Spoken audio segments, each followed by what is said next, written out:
제가 지금까지 육바라밀도 그렇고 그 앞에 내용도 그렇고 제가 여태까지 이제 법우님들한테 그 보여드린 부분은 법우님들도 좀 너무 건덩건덩 넘어간다 그런 느낌이 드셨을 거라고 생각됩니다. 일단은 이번 법회는 처음이기 때문에 제가 전혀 이제 불법을 잘 알지 못하는 분들, 그 다음에 초심자분들까지도 다 포함을 해서 처음이기 때문에 첫 술에 배부를 수가 없잖아요. 그래서 이번은 이 길에 가면 이 문이 나온다 하는 그걸 목적으로 두고 이번 법회를 했습니다. 그래서 이쪽 이렇게 길을 가면 이 문이 나오니까 이 문을 열면 돼까지가 이번 법회의 제 목적입니다. 그래서 너무 깊이 들어가서 너무 무겁게 해서 그 문을 열고 싶어 하는 마음조차 생기지 않게 되는 그런 허물을 범하지 않기 위해서 간당간당 넘어가거든요. 근데 만약에 자세히 알고 싶으시면 반드시 질문을 해주세요. 그래서 제가 여러분들한테 노트를 보여드리고 싶은데 제 노트를 하나 보여드릴까요?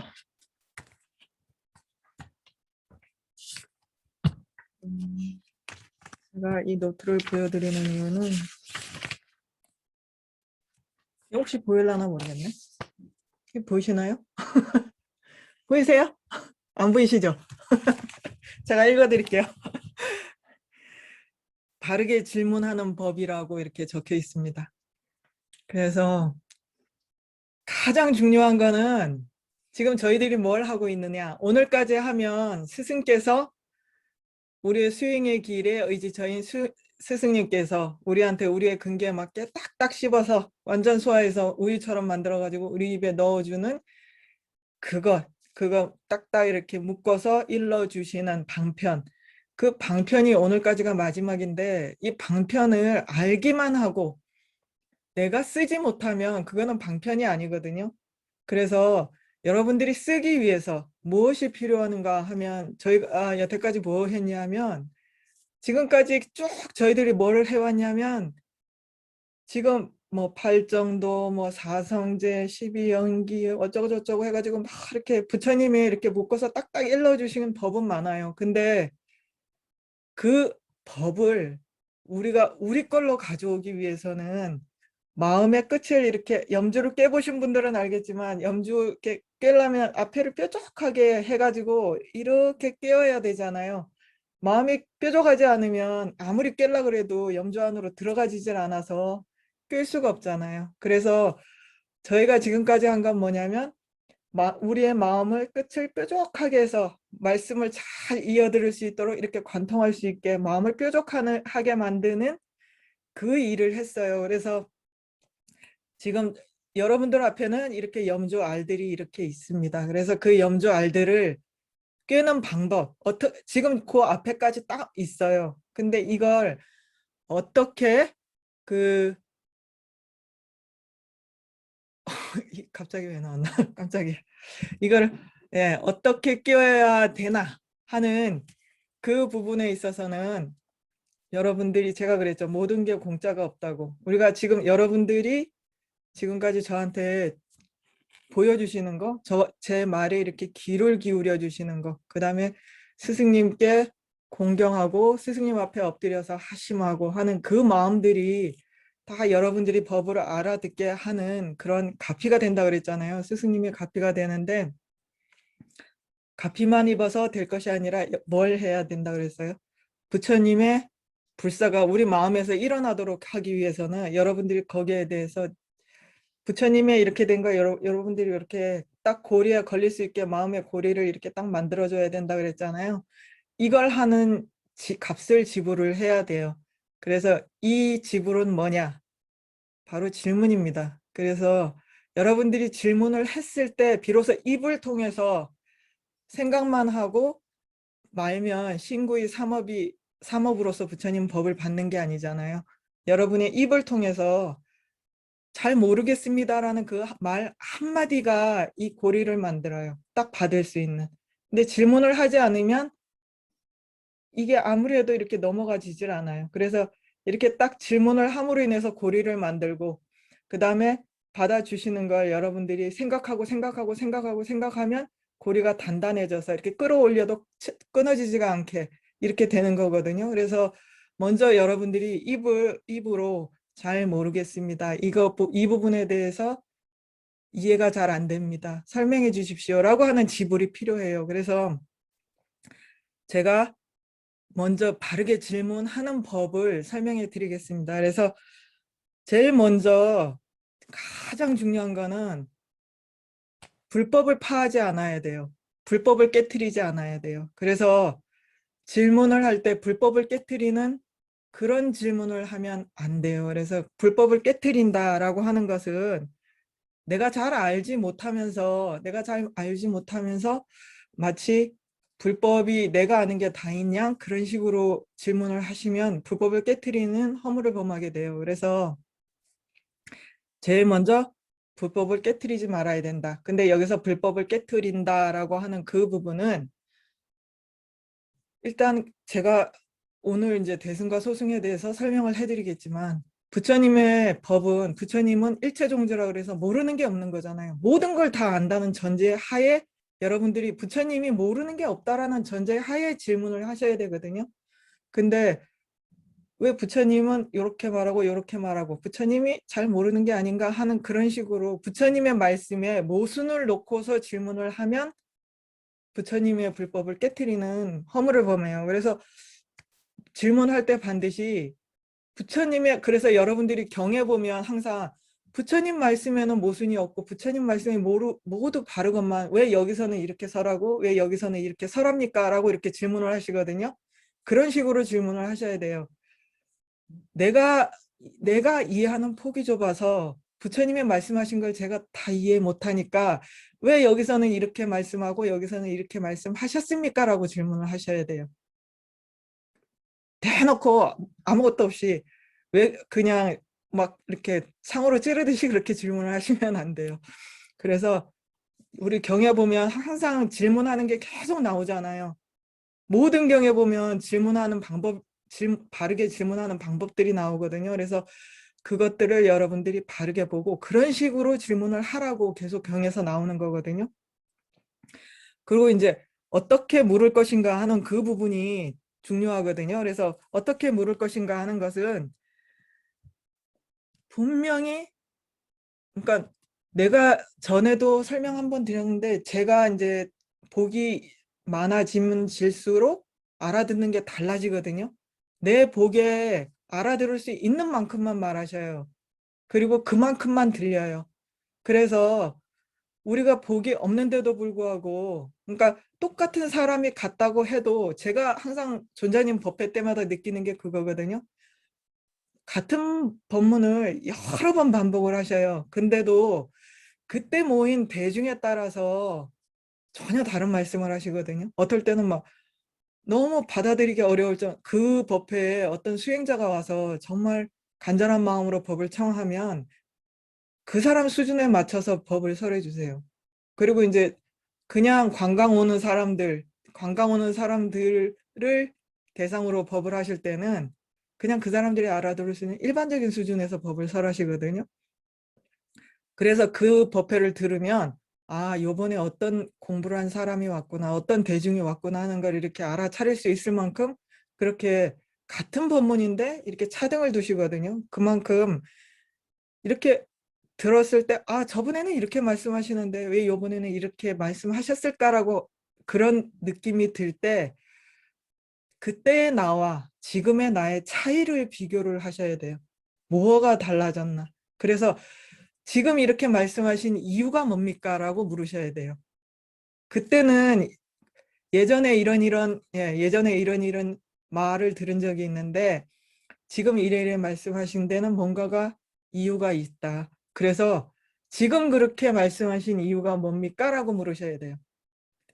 때와 장소, 사람에 따라서 다 다르게 말씀을 하시기 때문에 지금 그렇게 말씀하신 이유가 뭡니까? 라고 물어보는 게 중요하고요. 그 다음에 또 그 어떤 것을 물었을 때 내가 우리가 잘 알지 못하잖아요. 그러니까 잘 알지 못하는데 한 가지 질문을 하기 위해서 너무 많은 얘기가 들어가면 그거는 우리가 스승의 시간을 뺏는 것이고 내가 수행도 제대로 안 하면서 마치 스승님한테 내가 안 한 못까지 달라고 떼를 쓰는 거거든요. 그거는 그렇게 질문을 하시면 안 돼요. 그래서 질문을 하시기 전에 반드시 질문을 간추려서 딱 한 문장이 되게 그 안에 모든 걸 실을 수 있게 그렇게 질문을 막 내가 계속 질문을 추리는 거예요. 질문을 추려서 정말 핵심만 딱 한마디만 들고 가셔야 돼요. 주구장창 질문을 하러 일어났는데 설명하는데 한 10분 걸리는 그런 질문은 스승한테 내가 못한 부분까지 해달라고 떼를 쓰는 거하고 똑같아요. 그래서 그렇게 하지 않고 딱 한마디만 해가지고 그 한마디에 스승님이 10마디를 하실 수 있게 그렇게 질문하는 게 가장 바른 질문입니다. 그래서 질문을 나 혼자만 하는 게 아니라 만약에 대중과 같이 가서 질문을 할 때는 나한테 필요한 답이기도 하거니와 나를 대상으로 그 대중 중에 정말 필요한 답이 필요한 그 사람을 위해서 답을 설해 주실 때도 있거든요. 그래서 스승님께 질문을 할 때 내가 답한 부분이 정확하게 딱 맞아 떨어지지 않는다고 해도 이게 언젠가 나한테 필요할 답일 수도 있고 그 대중 중에 누구한테 필요한 답일 수도 있거든요. 그러니까 그게 아닌데요라고 말을 하시면 안 돼요. 그게 아니에요라고 이렇게 말을 하시는 게 정말 1차원적인 생각이거든요. 그러니까 그런 바르게 질문하는 법을 알고 바르게 질문을 하시는 것이고 그래서 이제 제가 여러분들한테 드리는 말씀은 저희 이제 해탈장업로는 다음 주면 이제 6월 4일에 회항을 하잖아요. 6월 4일에 회항을 하면 이 해탈장업론 배움터 카톡 단체방은 없어집니다. 그래서 회항을 하면 싹 없어지기 때문에 그때부터 여러분들이 저한테 어떤 방식으로 털어먹느냐 유튜브 밑에 댓글로 질문을 하세요. 그러면 그때마다 제가 딱 거기에 맞는 영상을 만들어 가지고 올려드리겠습니다. 그래서 그 질문을 통해서 여러분들의 질문에 값을 받아가는 거예요. 저한테 지불을 하시고 저한테 털어가시는 거예요. 그렇게 하셔야만 제가 알고 제가 전해드리고자 하는 것이 온전히 법우님들의 수행이 되거든요. 그래서 그런 방식을 통해서 하도록 하겠습니다. 그래서 제가 너무 얼렁뚱땅 넘어간다라고 생각하면 그 자리에서 이 부분 너무 대략적으로 설명해서 이해가 안 되니까 설명해 주세요라고 댓글을 달아주세요. 값을 치르라는 얘기입니다. 그래서 오늘 배워야 될 내용을 들어가도록 하겠습니다. 이제 바쁘셔서 다들 더 못 들어오시나 봐요. 띄워주세요. 오늘 정조영 법우님이 진짜 바쁘셨습니다. 제가 너무 바빠가지고 표를 너무 늦게 드렸어요.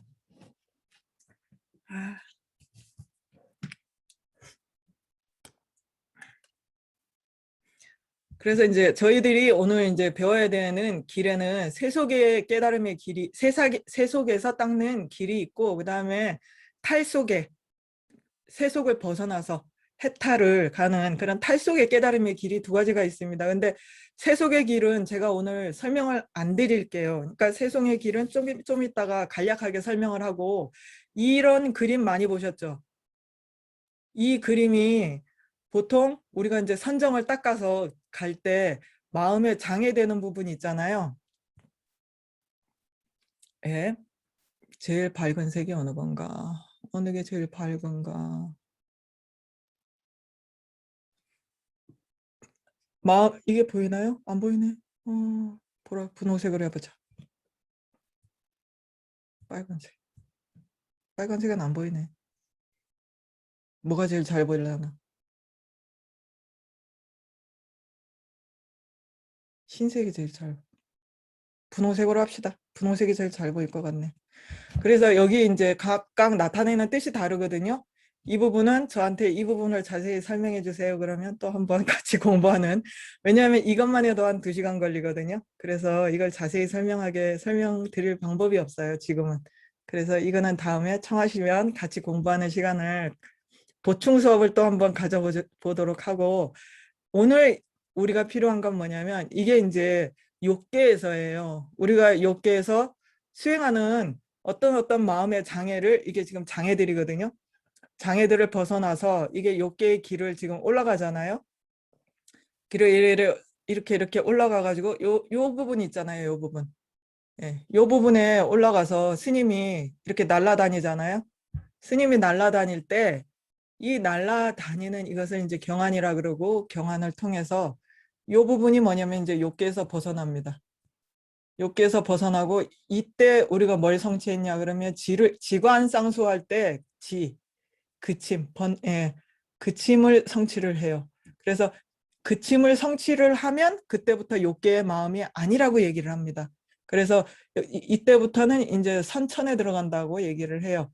그래서 이 부분이 지금 우리가 마음이 욕계를 어떻게 하면 벗어날 수 있나 하는 그 부분을 아홉 가지의 예, 아홉 가지의 마음으로 나누어 가지고 설명을 하고 있어서 구주심이라고 이렇게 얘기를 해요. 그래서 일단 이거는 구주심에 대한 얘기고, 구주심은 다음 시간에 한번 자세히 설명을 하고, 우리는 알 건 뭐냐? 요 끝에 마음이 여기서부터 이제 선천으로 들어가는 선정을 성취했다고 얘기를 해요. 이때까지는 이제 주로 어떤 마음을 닦냐면, 우리 마음 중에 마음을 하나로 쓰는 마음 있잖아요.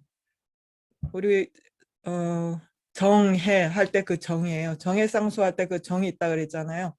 오로지 정으로써 들어가는 거예요. 이거는 해가 아니라 정의 힘으로 들어가서 오로지 그 마음을 하나로, 한 마음으로 쓰는, 그래서 마음이 하나가 되는데 방해가 되는, 장애가 되는 모든 것들을 벗어나서 마음이 드디어 욕계의 번뇌를 쉬게 하는, 이거는 쉬게 하는 거예요. 그 뿌리 뽑는 게 아니라, 번뇌가 우리를 막 흔드는 걸, 바람이 나무를 막 흔들 때 바람이 딱 그치면 고요해지잖아요.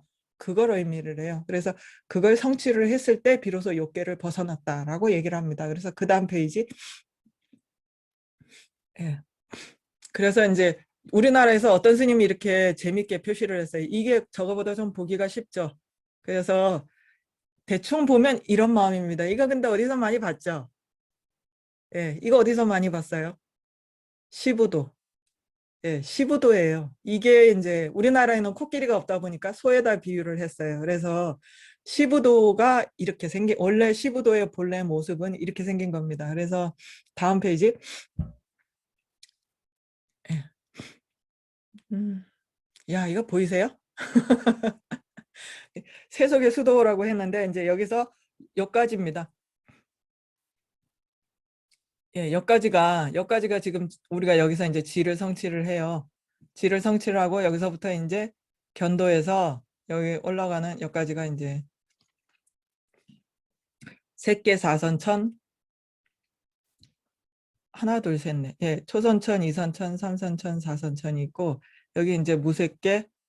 예, 무색계 제일 첫 번째가 뭐예요? 공무변처. 그 다음에 여기 공무변처, 그 다음에 식무변처, 그 다음에 무소유처, 그 다음에 비상비비상처. 여기가 이제 뭐라 그러냐면 유정천이라고 얘기를 해요.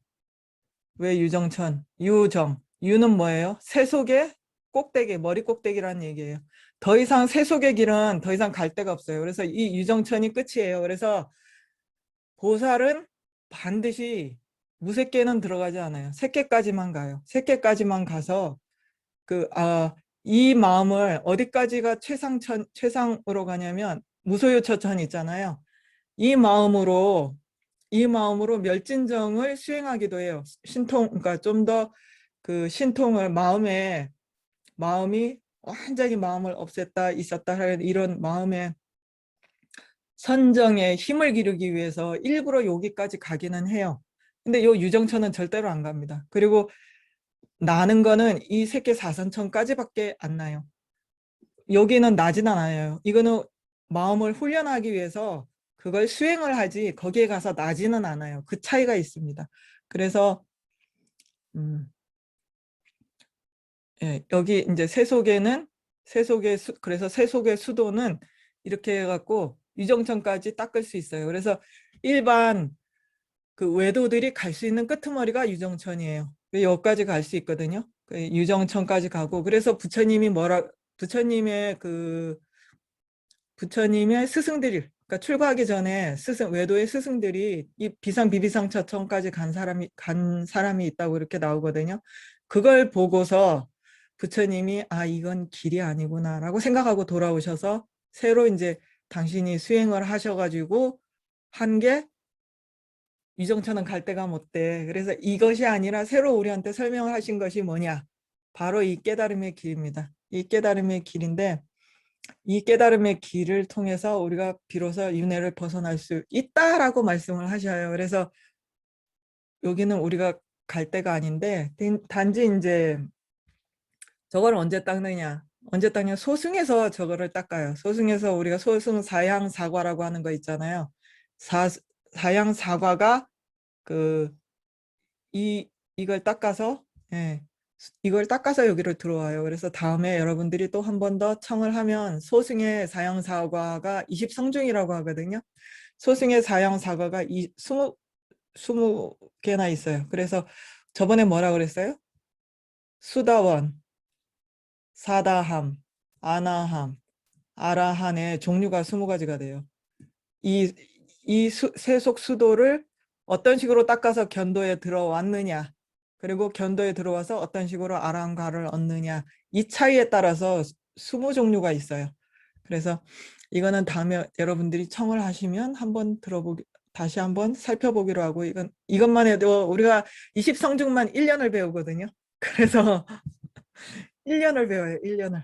그래서 너무 긴 얘기라서 오늘은 빼고 하여튼 20성중이 있다. 근데 일단 그 아나함은 뭐냐면 수다원 사다함 아나함은 견도에 들어오기까지 세속 수도를 어디까지 닦았나.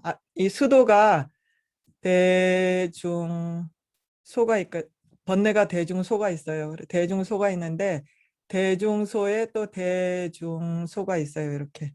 그래서 여기 또 대중소가 있잖아요. 그러면 여기에서 여기까지 닦아 하나도 안 닦고 바로 견도에 들어온 사람을 수다원이라 그래요. 이 세속의 길을 안 들어가고 바로 이쪽 길로 해서 이렇게 들어와서 견도를 성취한 성인을 우리가 수다원이라 그러고, 사다함은 여기서 여기 5가지, 5가지, 예, 5가지 닦고 6은 안 닦고 견도에 든 사람을 우리가 사다함이라 그러고, 그 다음에 여기까지 해서 8까지 닦고 여기 견도에 들어온 사람을 우리가 아나함이라 그래요. 그 다음에 아라한은 여기서 9까지 닦아가지고 바로 여기, 그러고서 이 세 무리가 지금 사다함, 수다원, 사다함, 아나함이 아라한과, 이게 아라한과거든요. 9가지까지 딱 끊으면 아라한과예요. 이 아라한과를 성취하기 위해서 어디를 돌았나, 그거를 봐서, 그러니까 이 아나한가를 성취하기 위해서 요거 있잖아요. 요거 하나를 닦기 위해서 어디를 돌아서 이걸 성취를 했나의 차이를 둬서 이 아라한이 종류가 너무 많아요. 그래서 나누는 건 뭐라고요? 하나도 세속의 길 안 들어가고 간 사람 수다원, 5가지까지 5단계까지 끄는 사람 사다함, 8단계까지 끄는 사람 아나함, 그 다음에 다 끊으면 아라한 9단계 아라한, 그 차이가 있다고 하는 요것만 아시면 되고요. 그렇게 해서 세속의 그 성문 영각의 차이는 전에 한번 설명드렸는가 모르겠네요. 네. 성문 영각의 차이는 여기 성불할 때 요 일체지 있잖아요. 일체지를 성취할 때 스승 옆에서 스승이 있는 데서 성취를 했나 없는 데서 성취를 했나, 그 차이예요. 그래서 길은 다 똑같아요. 근데 견도를 성취하고 나서 수도에 가서 성문은 수도를 끊임없이 스승 옆에서 부처님이 옆에서 계속 들어가면서 성취를 하는 게 성문이고, 영각은 나는 부처님이 안 계신 동네에 가서 법을 설하면서 그 인연으로 성무를 하리라 라고 인연을 해서 이게 영각이라 그러고, 부처님 없는 데서 혼자 깨달았다 그래서 독각이라 그래요. 그래서 이 일체지를 성취한다는 데 있어서는 똑같아요. 근데 이제 차이는 부처님의 말씀을 듣고서 깨달았다. 이거는 인연에 따라 깨달았다 그러잖아요. 그래서 독각이라고 얘기를 합니다. 그래서 그 차이가 있고, 이거 제가 지금부터 말씀드리는 거는 구산월에서 얘기하는, 그러니까 소승에서 얘기하는 얘기예요. 대승에서 얘기하는 것이 아니라 소승에서는 이 성문 영각이 이제 견도를 성취할 때 견도를 성취하는 방법을 15단계라고 나눠요. 그래서 15단계를 어떻게 나누느냐? 먼저 이제 우리 고진멸도를 소승에서는 고진멸도 사성제를 수행을 해서 그 수행을 한 것으로 아라한가를 성취한다 이렇게 얘기를 하거든요. 그래서 그 성취하는 단계를 이렇게 고진멸도 해가지고 여기에 이거를 혹시 키울 수 있는 분은 이 부분을 좀 키워주세요. 요 부분만 키워주세요. 예. 그래야 이게 잘 보이겠죠? 저는 그냥 설명을 할게요. 키워서 보세요. 그래서 이 고진멸도를 수행하는데 이게 제일 먼저 욕계의 고성제를 대상으로 해서 여기 보면 인이 있고 여기 보면 지가 있죠. 인이 참을인자거든요. 참을인자 제가 그때 뭐라고 했어요? 기억하시는 분 계세요? 참을인자가 지금 막 번뇌를 없애고 있는 중인 그때 그 번뇌가 없어지는 것을 없앨 때 그 두려움을 참는다라 그랬죠. 그래서 다 참고 나서 번뇌를 완전히 없애면 지가 돼요. 지혜가 돼요. 이거는 번뇌를 없애가는 과정. 예, 그래서 막 지금 번뇌와 그걸 바로 아는 지혜가 이렇게 자리를 바꿔서 완전히 탁 없애서 집 밖으로 쫓아내면 지가 돼요. 이거를 구사론에서 뭐라고 예를 드냐면 집에 도둑이 있는지 없는지 확인해 볼 때 그냥 문 열고 딱 봐서 도둑이 없네 그러면 아니잖아요. 그죠? 어떤 식으로 해야 돼요? 문마다 다 열어보고 틈틈이 다 열어보고 샅샅이 뒤져봐서 도둑이 없구나 하고 안 다음 비로소 문을 닫아서 도둑이 다시 안으로 들어오지 않게 문을 탁 닫으면 비로소 끝난다라고 이렇게 얘기를 해요. 그래서 샅샅이 뒤지는 과정이 이 지고 그때까지 두려움이 있잖아요. 아직 저기 있나 저기 있나 저기 있나 하고 막 두려워하면서 막 문을 샅샅이 다 뒤져보잖아요. 그때가 요 인이고 그 다음에 없구나 하고 완전히 알고서 문을 탁 닫아서 다시는 도둑이 들어오지 못하게 완전히 확실하게 탁 문을 닫는 순간 요거라 그래요. 지라 그래요. 이거를 그래서 이제 여기 보면 고법인이라고 돼 있잖아요. 이거는 제가 여러분들이 나중에 구사론을 볼 때 헷갈리지 말라고 이렇게 적어드리는 거예요. 차이는 그냥 제가 설명드리면 이래요. 욕계에서 고성제를 대상으로 그 참고 있을 때 욕계의 고성제를 대상으로 막 대치하고 있을 때가 고법인이고 그렇게 해서 문을 딱 닫고 나면 고법지예요. 그러고 나서 상계라고 하는 거는 색계와 무색계를 얘기를 하거든요. 색계, 무색계에 있는 고통, 괴로움을 대상으로 우리가 선정에 들어가서 계속 살펴보고 있을 때가 고류인이라 그래요. 그 다음에 그걸 완전히 문을 탁 닫아서 거기에 대해서 번뇌를 완전히 탁 끊었을 때 그때 고류지라 그래요. 그 똑같이 집성제, 욕계의 모든 번뇌의 원인, 그 고통의 원인에 대해서 우리가 살펴볼 때 샅샅이 뒤져볼 때가 여기가 집법인이 돼요. 똑같이 여기 집법지가 되고 여기 집류인이 되고 집류지가 돼요. 그런 식으로 해서 똑같이 해서 여기까지 오거든요. 그럼 마지막에 여기 제가 분홍색으로 딱 쳐놨죠. 이렇게 쳐놨어요. 분홍색으로. 뭐냐? 여기까지는 똑같아요. 여기까지는 똑같아요. 근데 이제 상계에 도성제에 있어서 상계에 도류인 있잖아요. 참고 있는 여기까지는 견도예요. 여기까지는 견도고 고류지 해가지고 그걸 문을 탁 닫는 순간 수도가 돼요.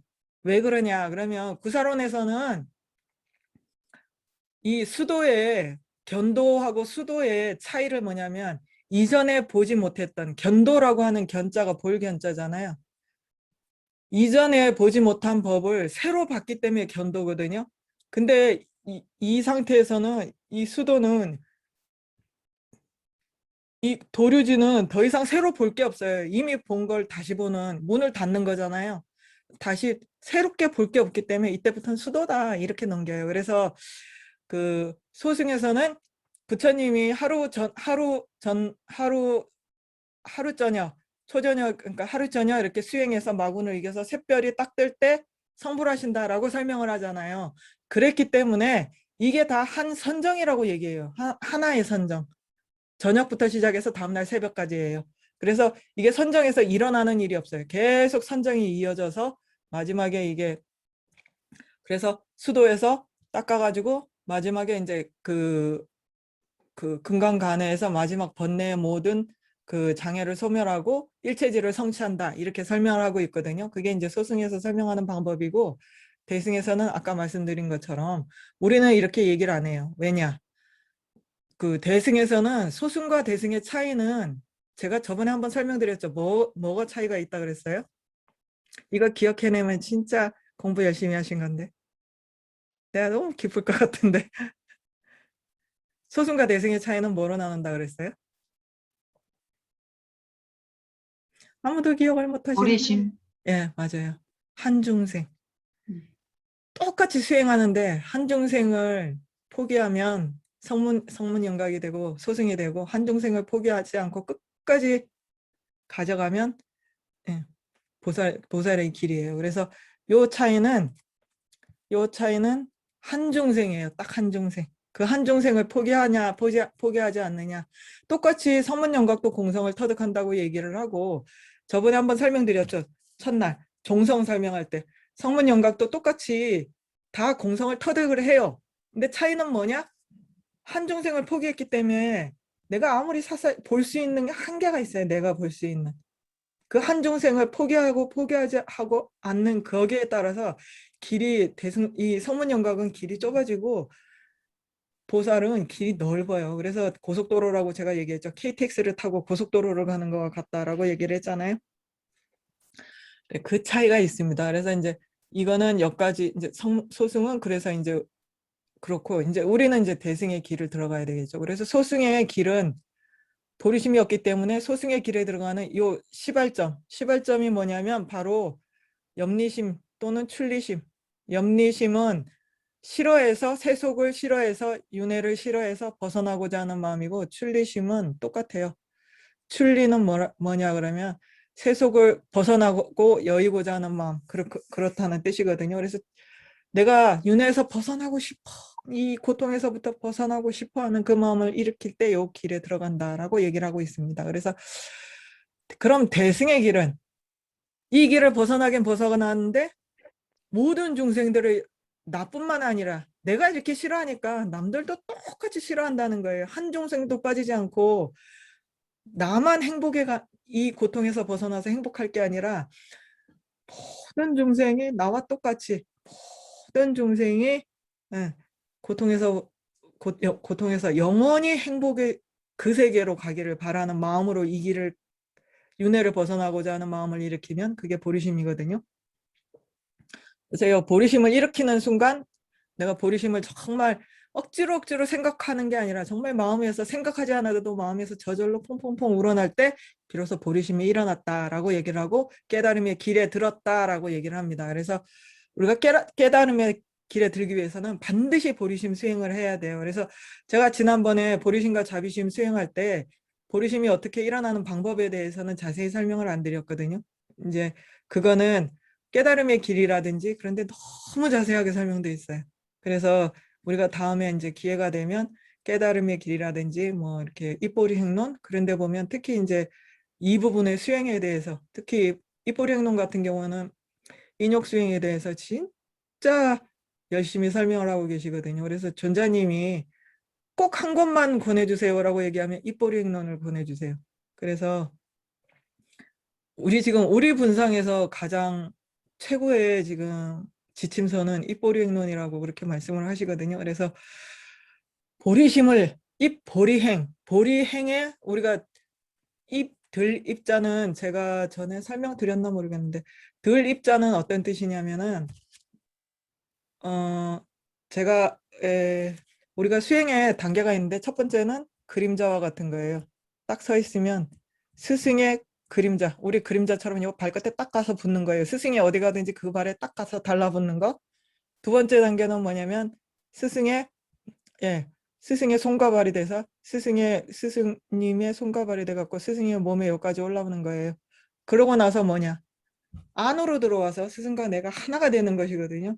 근데 안으로 들어가는 그 단계가 죽바라 그래서 예, 내가 그 안으로 들어가는 거예요. 그래서 이 보행로는 그냥 여기서는 스승님이 하는 거 그대로 따라하는 거. 그 다음에 여기는 뭐예요? 내가 모자란 거를 받아서 막 보충을 해요. 그 다음에 이건 뭐냐? 그래서 그 스승과 똑같이 되고자 하는 거. 그게 이거거든요. 그래서 입보리 행로는 우리가 스승과 똑같이 되려고 하는 예, 그런 수행을 하려면 어떻게 해야 되나를 자세하게 설명한 부분이에요. 그래서 기회가 되시면 꼭 공부를 하시길 바랍니다. 그래서 입보리 행론에 이거 자세히 설명이 되어 있고요. 그 다음에 이제 우리가 보리심을 일으켰어요. 그 다음에 이제 뭐냐? 수행 그 뭐니? 보살 오위라고 나와 있잖아요. 오위가 뭐냐? 이거예요. 1, 2, 3, 4, 5. 1 뭐예요? 자량도, 가행도, 견도. 이게 수도인데 제가 글씨 지워버렸죠? 수도. 네. 그 다음에 무학도. 이렇게 해요. 그래서 무학은 뭐냐?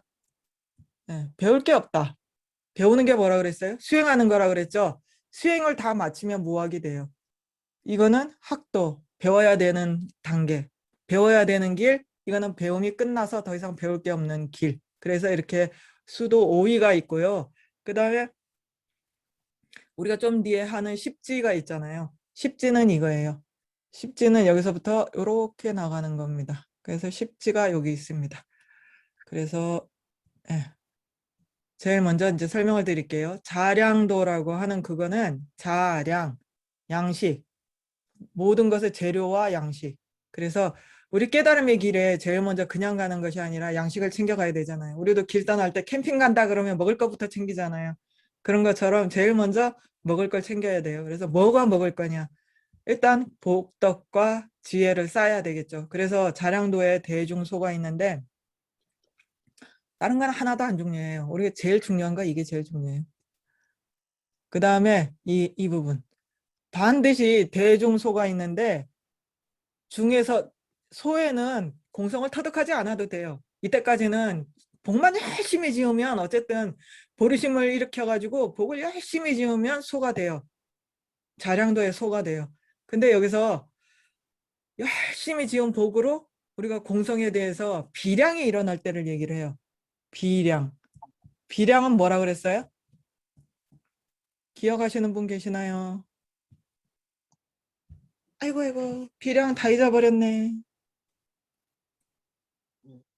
비량이 뭔가요?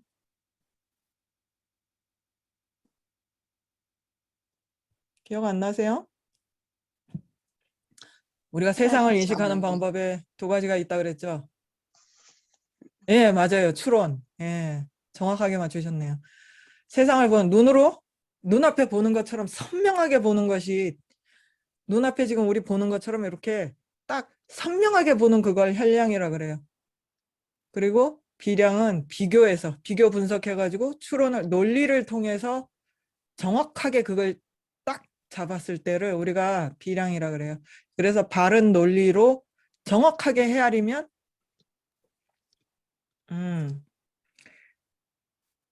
이게 비량 중에 정량이 있고 정량이 아닌 게 있어요. 발을 정자 써가지고. 그래서 바른 논리를 통해서 비량이 일어나는 닿았을 때 우리가 비로소 자량도의 중에 올라가요. 그래서 우리가 논리를 배워야 되는 이유입니다. 우리가 논리를 배우지 않으면 아무리 복을 짓고 해도 자량도의 중을 넘어가지를 못해요. 그래서 저희 스승님께서는 한국에 가면 꼭 논리를 가르쳐라라고 한국 사람들은 복이 많아서 지금 필요한 건 논리밖에 필요하지 않아. 그래서 논리만 조금만 가르쳐주면 금방 똑똑해서 금방 들어갈 수 있어. 그러니까 제발 한국에 가면 다른 거 하지 말고 논리를 좀 가르쳐라고 저한테 매번 얘기를 하는데 쉽지 않아요. 논리를 가르치면 단어가 떨어져서 아무도 들으려고 안 해서 제가 힘듭니다. 익숙하지 않아서. 예, 그래서 예, 일단 그래서 여기서 이제 공성에 대한 비량이 일어났을 때 우리가 예, 자량도의 중에 올라갔다라고 얘기를 하고, 그 다음에 이제 대를 언제 올라가느냐. 예, 자량도 이 공성을 통해서 지를 딱 성취를 해가지고 그게 딱 가가지고 이게 법의 흐름에 드는 선정을 성취를 하면, 선정을 성취를 하면 이 지가 공성을 터득해가지고 공성이 지에 딱 들어가서 그 지가 번뇌가 그치는 거라 그랬잖아요. 그래서 선정을 성취를 하는데 이때 어떤 성취를 성취하냐면 법의 흐름에 드는 선정을 딱 성취를 해요. 제가 법의 흐름에 드는 선정에 대해서 전에 한번 설명드렸는데 기억하시는 분? 이걸 성취하면 무슨 이득이 있다 그랬죠?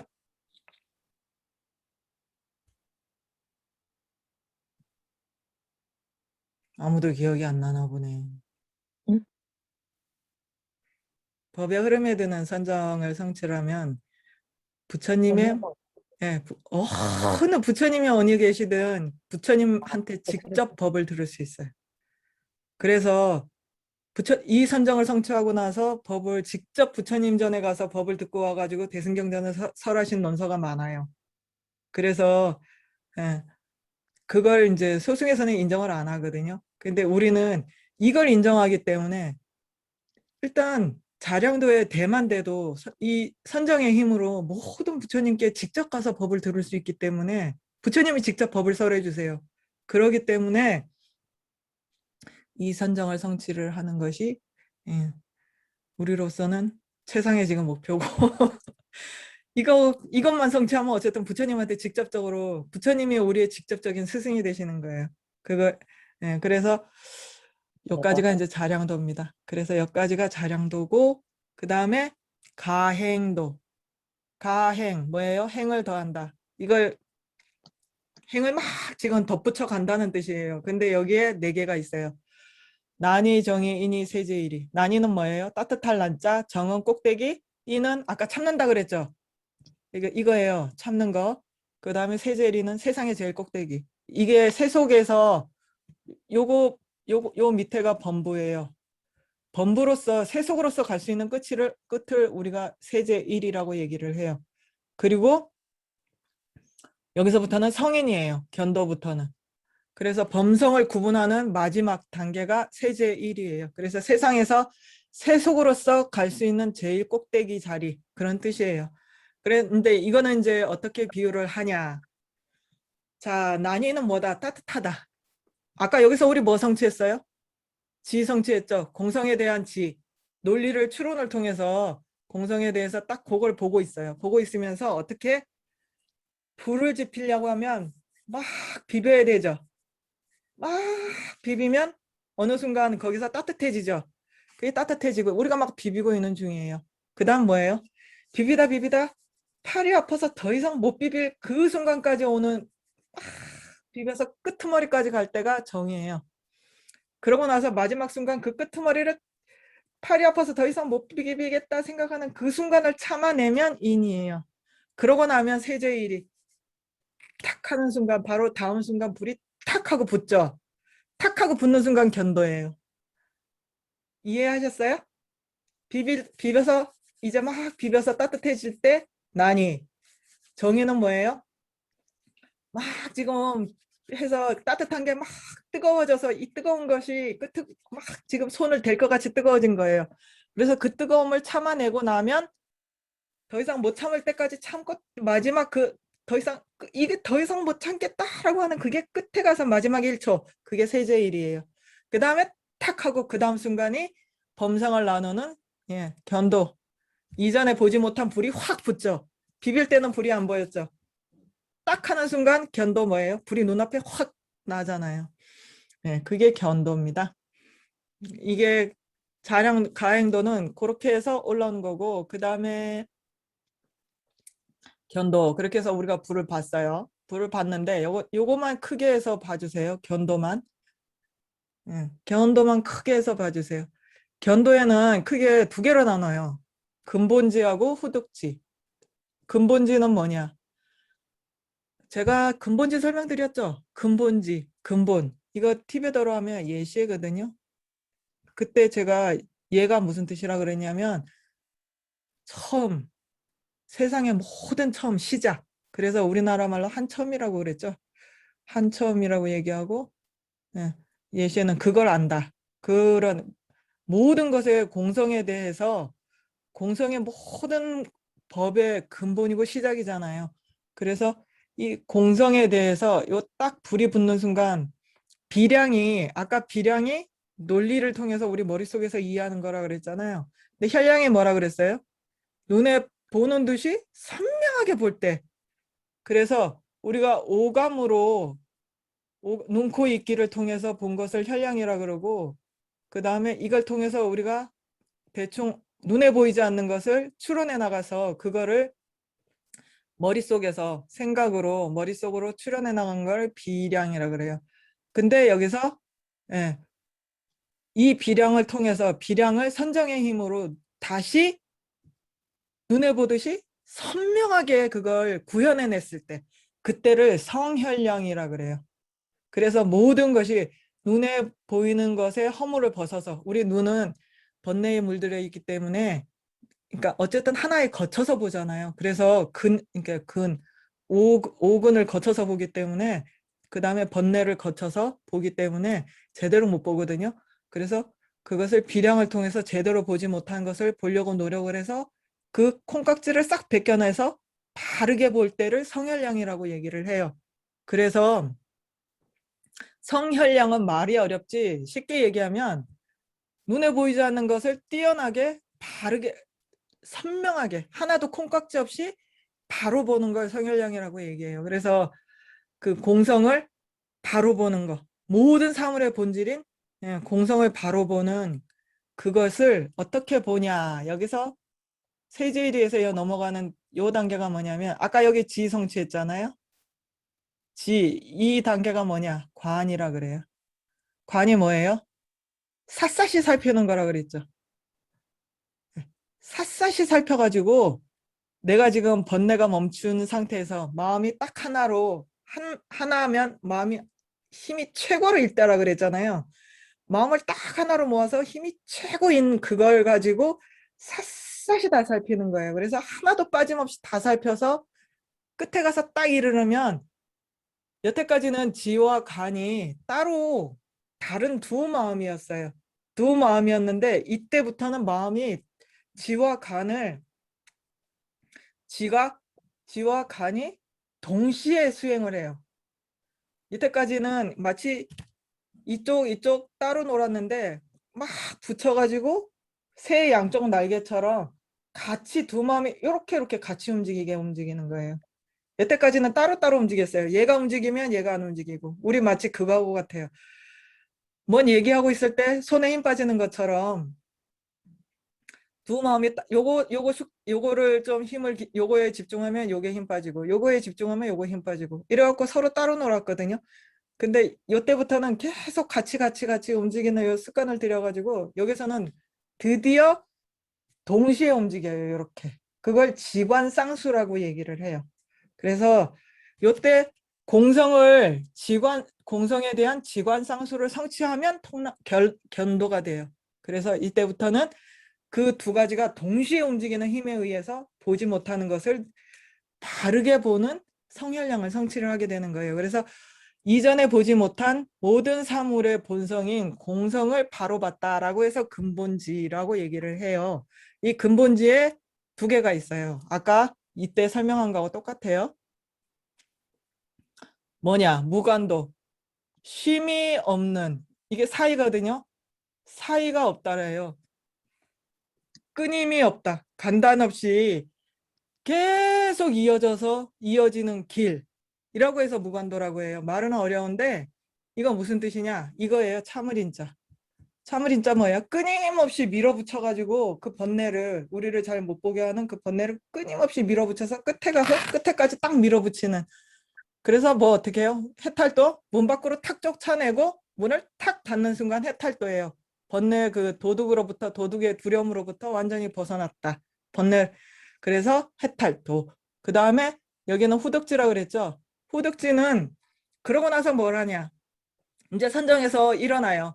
선정에서 일어나고 나서 이전에 본 그러니까 요 지금 공성을 터득한 이 힘으로 세상을 보면 아 예전에 내가 보지 못했는데 모든 사물의 본성이 공성인데 내 눈에는 아직도 저게 진짜 눈앞에 있는 것처럼 보이는구나 하는 그 옛날에 본 그러니까 선정의 상태에서 본 진리를 바탕으로 내가 아직도 미혹되게 보는 그 번뇌들을 샅샅이 다 살펴요. 이게 본성이 지 힘으로 존재하지 않고 서로 이렇게 모든 조건에 의해서 발생했을 뿐인데 나는 제가 지 발로 걸어 다닌다라고 생각하는구나 라고 지 힘으로 일어났다라고 생각하는구나 하고 그 내 잘못 본 그 잘못 본 부분을 샅샅이 다 이렇게 뺏겨요. 그래서 샅샅이 다 뺏겨서 싹 뺏겨내고 나면 다시 그 뺏겨낸 그 힘으로 이전에 안 보이던 것이 보일 수 있는 복을 지은 거예요. 그러면 다시 선정에 들어가요. 그럼 선정에 들어가고 나면 선정에 들어가 있는 상태까지가 선정뿐인 예, 선정뿐인 선정이라고 얘기해요. 왜 그렇게 말을 붙이냐면 선정은 선정인데 무관도가 아니에요. 아직 번뇌를 뿌리 뽑을 힘이 없어요. 선정은 선정 상태인데 선정이 어느 정도 딱 깊어져서 이 번뇌를 딱 자리를 바꿀 수 있는 번뇌를 끝까지 밀어붙여서 문 밖으로 딱 쫓아낼 수 있는 그런 힘을 가진 상태를 우리가 무관도라고 하거든요. 번뇌를 밀어내기 시작했을 때부터. 그래서 힘을 아직 안 쓰고 있는 상태 우리가 이제 딱 선정에 딱 들어가면 바로 그런 힘을 발휘하는 게 아니잖아요. 선정에 들어가서 선정에 어느 정도 딱 힘이 잡혀야 더 이상 흔들림이 없이 딱 자리를 잡아야 그때부터 이렇게 힘을 쓰기 시작하거든요. 그래서 힘을 쓰기 시작할 때부터 무관도라고 근본지라고 얘기하고 힘을 쓰기 전에는 그냥 선정뿐인 예, 선정이라고 얘기를 해요. 그래서 여기 요 그런 선정뿐인 선정이 힘을 딱 발휘를 하기 시작했을 때부터 우리가 이제 그 근본지라고 얘기하고 여기 칸 나눈 거 보이시죠? 예. 요 칸이 다 그거예요. 요거 계속 반복하는 거예요. 반복이. 그래서 싹 지우고 다시 깨끗하게. 요게 다 이제 초지가 어디까지 초지냐면 위에 번뇌가 큰 번뇌가 있고 가운데 번뇌가 있고 작은 번뇌가 있어요. 미세한 번뇌. 근데 큰 번뇌에 다시 대중소가 있고 그러니까 가운데 번뇌에 대중소가 있고 그 다음에 작은 번뇌에 대중소가 있어요. 근데 대에 다시 그러니까 대에 다시 대가 있고 거친 게 있고 미세한 게 있고 그 다음에 소에 거친 게 있고 미세한 게 있어요. 그래서 자 이제 해볼까요? 색깔을 바꿔보자. 예, 이거 1 안 보이는구나. 1, 2, 3, 4, 5, 6, 7, 8, 9 10에 두 개가 있거든요. 10의 마지막 금강정 이렇게 해서 요런 순서로 돼요. 그래서 번뇌를 끊을 때 가장 거칠고 가장 큰 번뇌, 예, 가장 큰 번뇌 중에서도 거친 번뇌까지가 수도에서 1이에요. 그래서 그게 요 부분입니다. 수도의 1, 요 부분. 그래서 초지는 견도와 수도의 두 가지 부분이 있어요. 그래서 견도도 초지고 수도의 초지가 있어요. 그럼 왜 초지에 두 개가 있나요? 하고 궁금하시잖아요. 이 견도에서는 거친이라고 써놨죠, 제가. 뭐냐? 이거 변계 소집이라고 하는 걸 끊어요. 예를 들면 제가 그 무화 설명할 때 그거 설명드렸죠. 우리 몸이 마치 그 모델처럼 이 생에 옷 싹 벗고 저 생으로 가는 그런 내가 있다라고 생각하는 무화. 그거 아주 거친 거예요. 그거는 무화를 터득했다라고 할 수가 없어요. 라고 제가 말씀드렸잖아요. 그게 여기에 해당돼요. 그래서 우리의 잘못된 견해로 인해서 다른 것도 아니고 잘못된 견해로 인해서 생긴 예, 그 견해가 장애, 그 견해로 인해서 생긴 그 장애를 없애서 잘못된 견해를 바로잡아서 발을 견자예요. 견해가 아닌 것을 견해로 만드는 거거든요. 그래서 견해로 인해서 생긴 번뇌를 보통 변계 소집이라고 이렇게 써요. 그래서 이거는 변계, 치우친 잘못된 헤아림. 그래서 그것이 모여진 그것에 집착하는 것을 변계 소집이라고 그러거든요. 그래서 잘못된 견해로 인해서 잘못된 집착을 일으켜서 우리가 볼 것을 제대로 보지 못하게 만드는 그런 것을 타파하는 것을 견도가 합니다. 그래서 초지에는 변계 소집을 견해로 생긴 번뇌를 없애는 것이 첫 번째고, 그 다음부터 이제 수도에서는 견해로 생긴 것이 아니라 공성을 제대로 알지 못함을 하는 거예요. 그래서 진짜 여기서부터 이제 딱가가 나기 시작해서 제일 거친 거, 그 다음에 미세한 거, 미세한 거. 그렇게 해가지고 순서대로 나가거든요. 그래서 이게 초지, 이지, 삼지, 사지, 오지, 육지 해가지고 요렇게 우린 여기서 나눠야 돼요. 왜 나누냐? 예. 자, 왜 나누냐? 여기서부터는 우리가 예. 요 밑에서부터 요 불태전이라고 얘기를 해요. 여기서부터는 절대로 물러나지 않는다. 여기서부터는 선정에서 아까 여기서 선정에서 후득지에서 선정에서 일어난다 그랬잖아요. 선정에서 일어나면 아까 본 그 공성을 터득했음에도 불구하고 그때까지의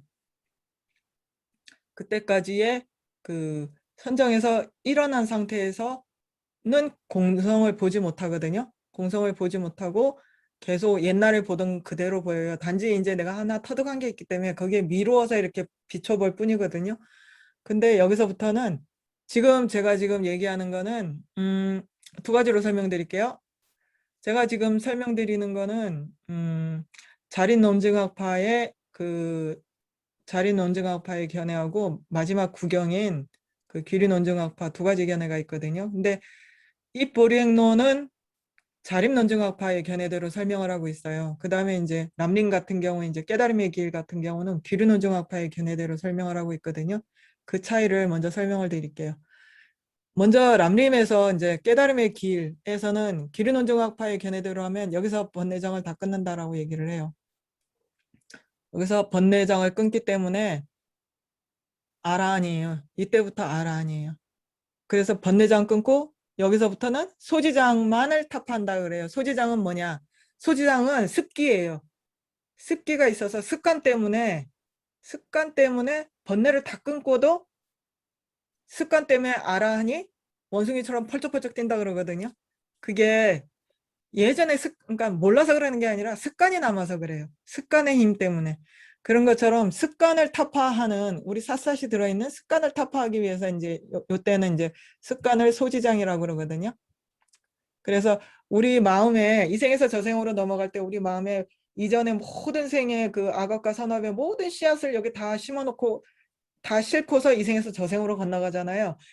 이 씨앗에 들어있는 장애를 마지막으로 다 타파하는 부분이 이 부분이에요. 그걸 소지장이라 그래요.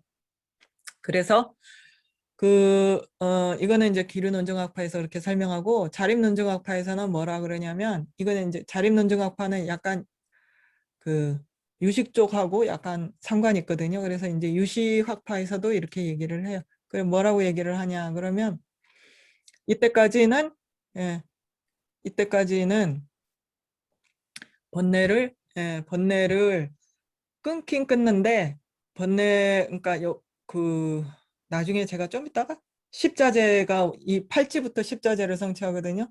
그래서 번뇌를 끊는 거는 아니다. 근데 여기서부터는 불패전이다라고 얘기해요. 이게 보살의 세 가지 그, 더 이상 물러나지 않는다. 왜 물러나지 않느냐면 공성을 본 힘이 후득지에서 일어나서도 똑같이 공성을 보고 있기 때문에 그러니까 선정 상태에서는 혈량으로 성혈량으로 공성을 보고 후득지에 일어나서는 비량으로서 선명하게 예, 본다 그래요. 아까 여기서 이거 다 비량이거든요.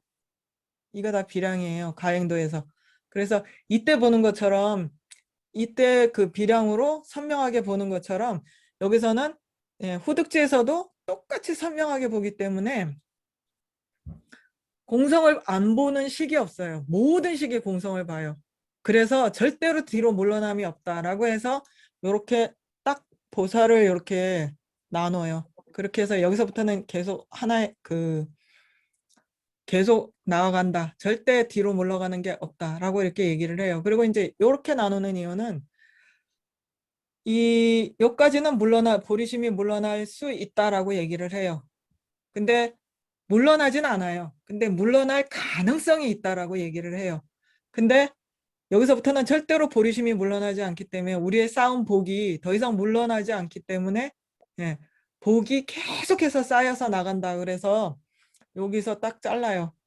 여기서부터는 가능성이 물러나진 않는데 가능성이 있다. 가능성을 내포하고 있다. 여기서부터는 가능성도 완전히 없기 때문에 복이 소실되는 것 없이 계속 쌓인다. 그 차이가 있다라고 하고 있고요. 그래서 이렇게 대중소로 나누는 이유는 그거예요. 그래서 이렇게 나누어져 있고 자 이제부터 설명에 들어가겠습니다. 그래서 초지를 우리가 뭐라 그러죠? 환희지라 그러죠? 초지는 왜 환희지라 그래요? 처음으로 예전에 보지 않은 걸 새로 봤어요. 공성을 옛날에는 미처 몰랐는데 사물의 본성을 보고 나니까 너무 환희가 나. 세상의 모든 진리를 다 본 것처럼 이로 말할 수 없는 환희가 있대요. 그래서 환희지예요. 그래서 환희지에는 예. 그다음에 이구지는 뭐예요? 환희지에는 그래서 보시바라미를 주로 닦는다라고 나오고 있습니다. 그다음에 이구지는 뭐예요? 이구지는 개를 많이 닦죠. 예. 이구지는 지게바라미를 수행을 해서 이때는 더러움을 여의는 예, 개를 바탕으로 더러움을 여의는 그때고 그다음에 이제 세 번째는 제3지에서는 인욕바라미를 주로 닦거든요. 인욕바라미는 뭐냐? 발광지. 그때부터 지혜가 예, 빛을 발하. 인욕이 아까 뭐라 그랬어요? 참는다 그랬잖아요. 제가 이거 많이 나와요 그랬잖아요. 예, 그래서 인욕바라미를 수행해서 비로소 이때 지혜를 보시를 쌓고 지게를 해갖고 그러니까 많이 복을 짓고 지게가 딱 잡는 힘을 딱 잡아서 제가 개가 올라가는 사다리와 같다 그랬잖아요. 그래서 복을 짓고 그 다음에 딱 잡는 그 힘으로 인해서 지키는 그 힘에 의해서 드디어 우리의 지혜가 빛을 발하기 시작해요. 그래서 발광, 빛을 발한다. 그 다음에 그 정진바라밀이 뭐예요? 정진은 계속 끊임없이 기쁘게 나아가는 거라 그랬잖아요. 그래서 기쁘게 나아가서 염해지는 뭐냐? 빛이 막 사방으로 막 이렇게 퍼져나가는 것이 염해지예요. 막 선명한 빛이 이렇게 큰 불이 확 일어나는 거. 그 다음에 선정을 주로 닦아가지고 이거 주로 닦는 거예요. 보살이 이때 저번에 우리가 이때 뭘 닦는다 그랬어요? 갑옷과 같은 정진을 한다 그랬잖아요. 피갑 정진. 갑옷을 이게 육바라밀에 다 육바라밀을 섞어서 정진을 한다 그랬죠. 그래서 그 중에서도 여기는 주로 이제 보시를 중심적으로 해서 보시의 피갑바라밀을 닦고 여기는 정진의 피갑바라밀을 닦고 그렇게 요것만 닦는 거 아니에요. 주로 그걸 닦는다라는 얘기예요. 그래서 선정을 주로 닦을 때 난승지 뭐예요? 정말로 예, 이기기 어려운 걸 어렵게 이긴다 그랬죠. 그래서 난승지고 그다음에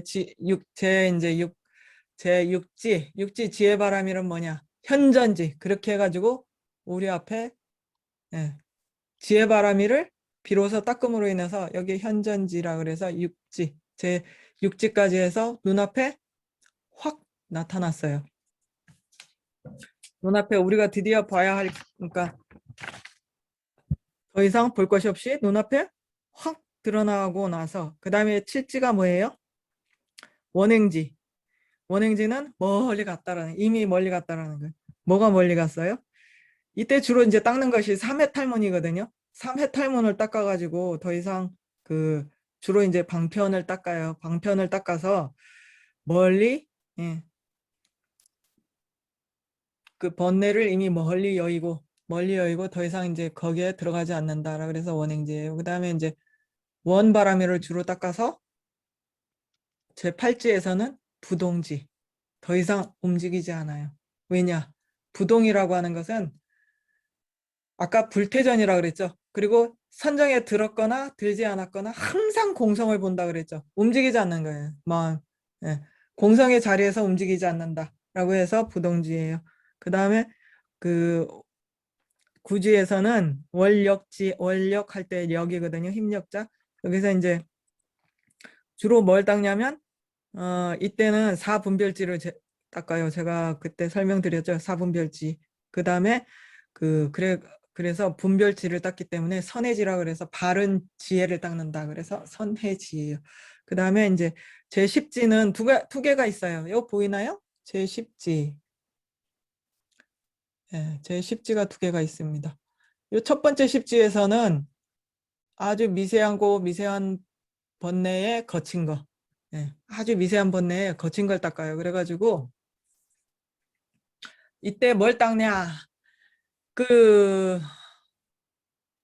기린온증학파에서는 팔찌를 두 개로 나누거든요. 팔찌를 거친 거와 미세한 거로 나눠서 팔찌 처음에서 그 번뇌장을 끊고 여기 두 번째 선정에서 두 번째 선정에서 이제 소지장을 닦기 시작한다라고 얘기를 해요. 그런데 이제 이거는 지금 이제 자륜논증학파의 견해대로 하면 요러요러 해가지고 어쨌든 이건 다 똑같아요. 요 팔찌를 두 개로 나누면 기륜논증학파, 팔찌를 하나로 나누면 자륜논증학파거든요. 그래서 이 미세하고 미세한 것에 거친 것을 닦아서 거친 것을 없애면 십지의 첫 번째 선정이고 그 다음에 두 번째는 그 무관도 하나밖에 없어요. 요 보면 무관도 있잖아요. 근본지에 무관도 있죠. 그래서 십지의 마지막은 무관도 하나밖에 없어요. 무관도가 뭐라 그랬어요? 참는 거라 그랬죠. 번뇌를 막 끝까지 밀어붙이고 쉴 새 없이 이렇게 밀어붙이고 있는 상태를 무관도라 그랬잖아요. 사이 없이 쉴 새 없이 밀어붙이고 있는 상태. 예, 그 번뇌를 참아가면서 그 두려움을 참아가면서 열심히 밀어붙이고 있는 그 상태 무관도예요. 그거를 우리가 다른 말로 뭐라 그러냐면 금강과 같은 산매라고 얘기를 해요. 그래서 그러니까 저희들이 부처가 되기 전에 마지막에 유정의 마지막 단계가 금강과 같은 삼매예요. 그래서 삼매에서 딱 문을 닫으면 뭐예요? 번뇌를 딱 바깥으로 완전히 몰아내고 문을 탁 닫는 순간 해탈도라 그랬죠. 해탈도에 이르는 순간 부처가 돼요. 그래서 일체종지. 일체지하고 일체종지의 차이는 일체지는 그냥 모든 것을 다 아는 거예요. 근데 일체종지는 뭐냐? 샅샅이 보지 못하는 것이 없이 이거는 모든 것이 이거를 다른 말로 뭐라 그러냐면 세바당 밑개와라 그래서 세바는 그러니까 유로 무로 할 때 루 있잖아요. 그거예요. 모든 것에 그 이렇게 센다라고 그러죠. 모든 것에 셈이라 그래요. 세는 것과 그 다음에 밑개와라고 하는 것은 나지 않는 법. 그래서 번뇌와 그 다음에 이거 모든 이제 항상한 법을 얘기를 하거든요. 나지 않는 법. 그래서 진리를 그 항상한 법과 그 다음에 유루법과 무루법을 다 본다라 그래서 일체지라 그래요. 유루와 무루의 모든 법을 다 본다라고 해서 그래서 일체지라고 하고 여기 일체종지는 그 유루와 무루의 모든 법을 그냥 볼 뿐만 아니라 그것의 본성을 다 본다라 그래서 일체종지예요. 그래서 일체종지에 이르면 우리가 세상이 처음 시작할 때부터 시작해서 지금까지 우리가 수억 겁의 생을 계속 받고 매 순간 일으키고 있는 모든 생각을 부처님이 다 하신다 그러거든요. 예. 그렇기 때문에 우리한테 딱 맞춤 설법을 해주실 수 있다. 우리가 뭘 바라는지. 그리고 바라는 대로가 아니라 얘가 전생에 얘가 지금은 이거 바라지만 전생에 이런 업을 지어서 이런 조건 하에 있기 때문에 지금은 이게 발현될 것 같지 않으면 발현될 수 있는 걸 갖다 주시거든요. 그러니까 그게 일체 종지기 때문에 가능하다라고 하는 거예요. 그래서 이제 여기까지가 깨달음의 길이고, 우리 이제 십지 다 했어요. 그럼 이제 뭘 남았냐? 저번에 우리 한번 보리심 한 적 있었잖아요. 그래서 보리심의 예를 20가지를 딱 들어가지고 보리심의 예를 들어가지고 그 예를 제가 이때 가서 한번 해드리겠습니다라고 한 걸 제가 지금 해드릴게요.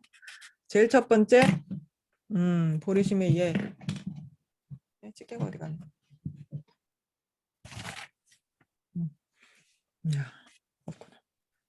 자, 첫 번째입니다. 네. 그래서 첫 번째 보리심, 제일 첫 번째, 혹시 그 보리심 지금 책 있으신 분은 책을 보시면 212쪽에 있어요. 그냥 없으신 분은 제가 설명하는 거 그냥 들으시면 되고요. 제일 첫 번째 보리심을 흙이라 그랬어요. 흙은 뭐냐? 이거 너무 진하네. 다른 색깔로 바꾸자. 예. 흙이라 그랬는데 흙은 뭐와 같으냐? 그러면 흙은 어떻게 해서 그러냐면 여기서는 바라는 마음이에요. 하고자 할 욕자거든요. 우리 이거 뭐예요? 우리 심왕심소할 때 했죠? 이건 뭡니까? 바라는 거요? 네. 이게 어디에 들어갔었어요?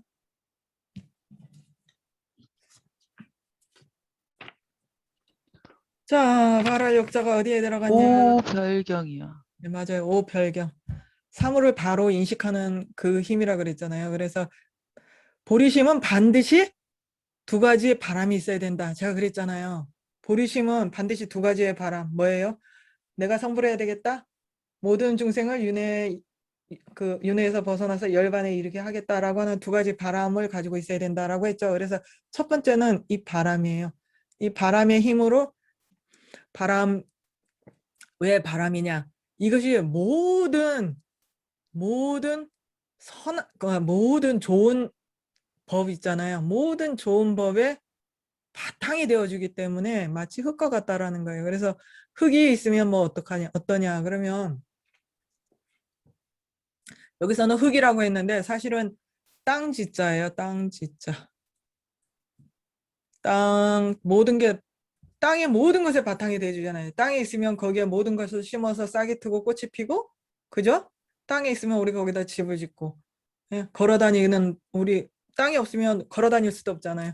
그래서 걸어 다닐 수 있는 땅과 같은 그런 보리심이다. 그래서 이때 일으키는 보리심을, 이때 그 바람과 함께하는 보리심을 우리가 땅과 같은 보리심이다라고 얘기를 해요.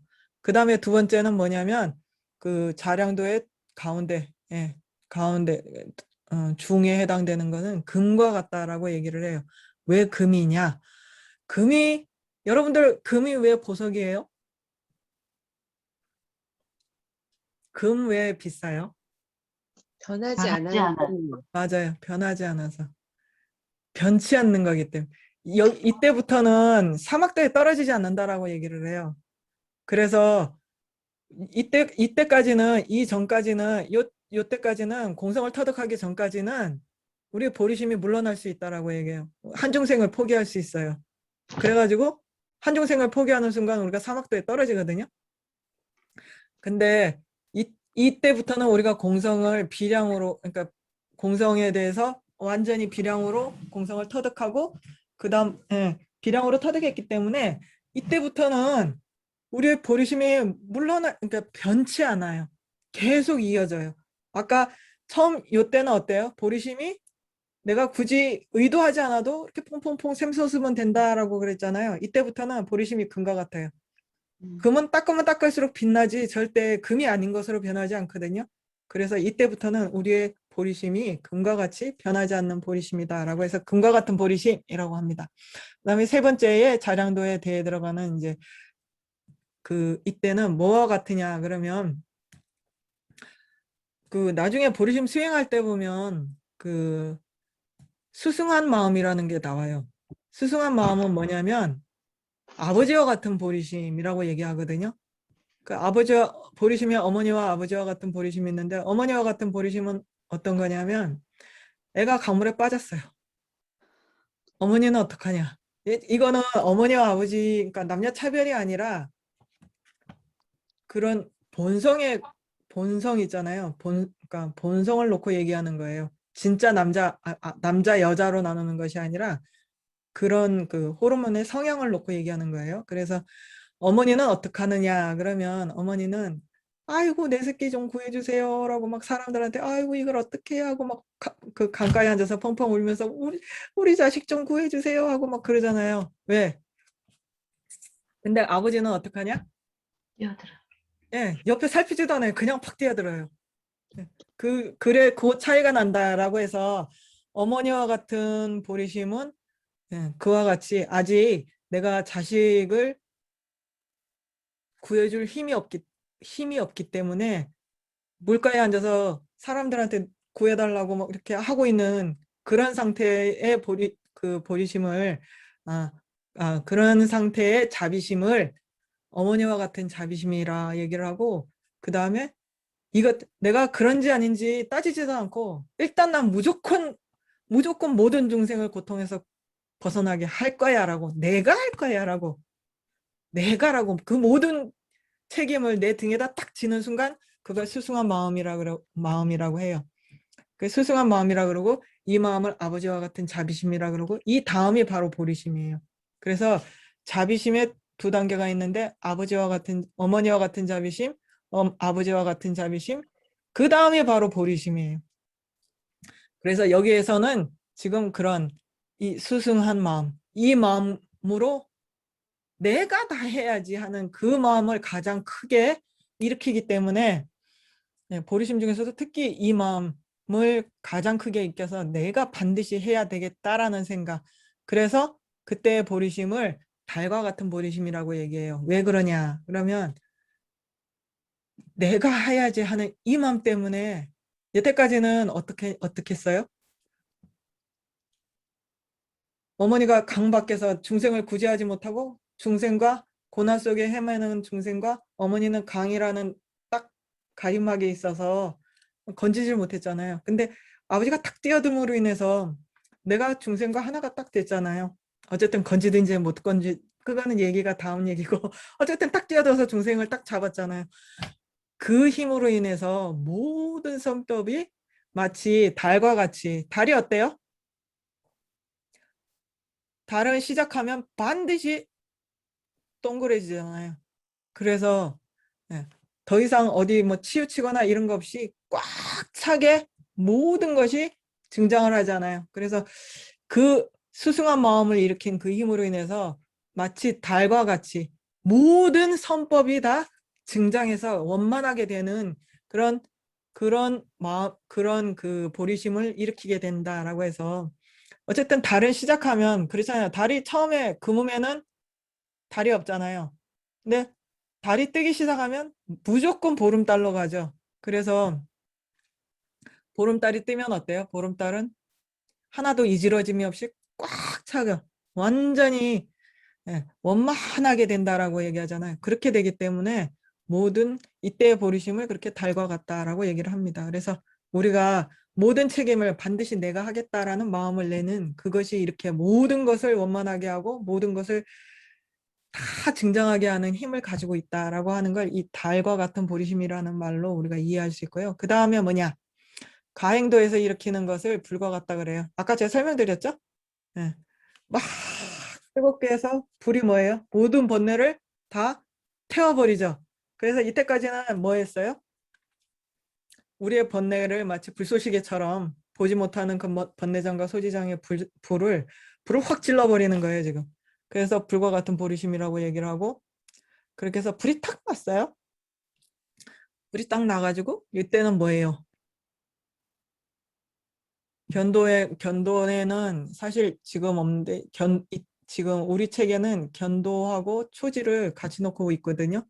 그래서 견도에는 딱히 뭐라고 이제 보리심의 예가 없고 초지부터 있어요. 그래서 초지는 뭐냐? 초지에 무슨 바람이를 닦느냐 그러면 보시바람이를 닦잖아요. 이 보시바람이를 닦는 이 보리심을 뭐냐고 하면 보물과 같다 그랬는데 어, 정확한 말은 보물이 아니라 그걸 뭐라 그러냐면 복장이라고 얘기를 하는데 숨겨놓은 보물. 그 우리가 그 매장된 보물 있잖아요. 예, 혈관. 예. 매장된 보이지 않는데 땅속에 숨겨져 있는 보물 있잖아요. 네. 그걸 얘기를 해요. 그래서 숨겨진 것을 우리가 예, 아주 숨겨진 보물이라고 얘기를 하고 왜 그러냐 그러면 눈에 보이지 않았는데 어느 날 갑자기 이렇게 그걸 탁 보게 됐을 때 숨겨져 있어서 보이지 않았는데 그 저희 스승님 저희 스승님의 누님이 제 스승님의 누님이 이거 잘 찾아내시거든요. 그리고 한날은 이게 숨겨진 보물을 뭘 찾았냐면 그거 뭐라 그러죠? 터키옥으로 된 터키석 있잖아요. 이따만한 터키석으로 된 돌마상을 무단히 밭을 이렇게 패다가 어떤 나무 밑에 괜히 가서 파보고 싶더래요. 그래서 가서 쓱 팠는데 이따만한 터키석 돌마가 그 따라보살님 상이 나왔는데 진짜 아름답더라고요. 네, 그런 식으로 그거 잘 찾아내는 사람들이 있거든요. 그게 어느 시대가 되면 인연이 되면 그 인연으로 인해서 그 인연에 의해서 법을 전해주기 위해서 법을 알게 되는 인연이 되는 그 보물을 여기서 말하는 보물이라고 얘기를 해요. 그것을 찾아냈을 때 아까 그 우리 스승님의 누님처럼 그거 진짜 더할 나위 없이 보물이거든요. 그 스승님의 누님이 다른 건 다 관심 없어요. 오로지 그거 하나. 그거 찾았을 때 그렇게 기쁠 수가 없었대요. 뭐 다른 거 다 갖다 줘도 그렇게 기쁠 수가 없을 거라고 그렇게 말씀하시는 것처럼 모든 중생이 예, 그와 같이 기뻐하기 때문에 그 숨겨진 보물을 찾아내는 것과 같다라고 이렇게 얘기를 해요. 그 다음에 이제 두 번째 지게바라밀은 지게바라밀과 함께하는 보리심은 뭐와 같냐 그러면 광산과 같다 그래요. 광산은 그러니까 여기서 말하는 것은 모든 보배가 나오는 곳 그런 뜻이에요. 시작된 곳 그런 뜻이거든요. 그러니까 우리가 처음 여러분들이 다이아몬드 광산에 가서 다이아몬드 캐러 갔을 때 우리는 가서 캐라 그래도 그게 다이아몬드인지 몰라서 못 캐잖아요. 그죠? 그때는 이렇게 반짝반짝 빛나는 게 아니라 그냥 돌하고 구분이 없잖아요. 그거 얘기하는 거예요. 광산에 가면 이렇게 우리가 눈에 보면 이게 돌 같은데 그거 갈고 닦으면 빛이 나는 보석이 되잖아요. 그런 것처럼 그런 원석의 광산과 같다라고 이렇게 얘기를 해요. 왜 그러냐 그러면 갈고 닦으면 빛이 나는 보석이 되는 그 원석을 가진 곳이다 이런 뜻이에요. 그래서 지게바라밀과 함께하는 그 보리심은 마치 그 무한한 원석을 가지고 있어서 원석의 동산이라서 뭐든지 꺼내서 갈고 닦기만 하면 보석이 된다는 거예요. 그런 보리심을 얘기를 하고 그 다음에 삼지에서 인욕바라밀과 함께하는 보리심은 바다와 같다 그랬어요. 왜 바다와 같냐 그러면 여러분들 바다 하면 뭐 떠오르세요? 이게 요즘에 진짜 가슴에 탁 와닿는 소리인데 넓어요. 뭔가 끝이 별로 나더라고 하냐? 바다에 모든 물이 다 바다로 들어가잖아요. 모든 똥물이 다 바다로 들어가고 모든 더러운 게 다 바다로 들어가는데 우리 눈에 바다가 더럽게 보여요? 안 보여요? 안 보이죠? 사실은 모든 똥물은 다 바다로 가고 모든 쓰레기는 다 바다로 가고 요즘에 바다에 둥둥 떠 있는 쓰레기 섬도 있다 그러잖아요. 모든 게 다 바다로 가는데 바다가 그 쓰레기나 그런 오물들로부터 흔들리지 않잖아요. 그냥 바닷속으로 그냥 다 받아들이잖아요. 그런 것처럼 이때의 보리심은 인욕이에요. 인욕. 뭐예요? 다 감내하는 거예요. 감내하는 그 마음으로 인해서 이 바다와 같은 보리심이 일으키는 이 보리심은 뭐냐면 우리가 원치 않는 것을 계속 마주치게 되잖아요. 그런 원치 않는 모든 것을 마주칠 때 그것으로 인해서 내 마음이 흔들림이 없는 그런 보리심을 일으킨다. 그래서 바다와 같은 보리심이다라고 하는 거예요. 그 다음에 정진바람일과 함께하는 보리심은 마치 금강저와 같다 그랬어요. 왜? 금강저, 여러분들 금강저 하면 뭐 생각나세요? 금강. 금강이 뭐예요? 다이아몬드. 다이아몬드. 네. 변하지 않- 모든 변하지 않는다 순간을 그러면 금하고 헷갈리면 안 돼요. 최고로 강한. 모든 최고로 순간 강한. 것으로는 예. 없음을 맞아요. 깨뜨릴 수 없다. 음, 음. 금강의 뜻은 다이아몬드는 이 세상에 깨뜨릴 게 없잖아요. 다이아몬드를 쪼갤 수 있는 광석은 없어요. 우리나라 지금 현 세상에서.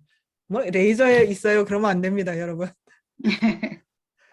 이게 돌 중에 세상에 있는 것 중에 가장 단단해서 쪼갤 수 없는 그게 금강의 뜻이에요. 쪼갤 수 없다라는.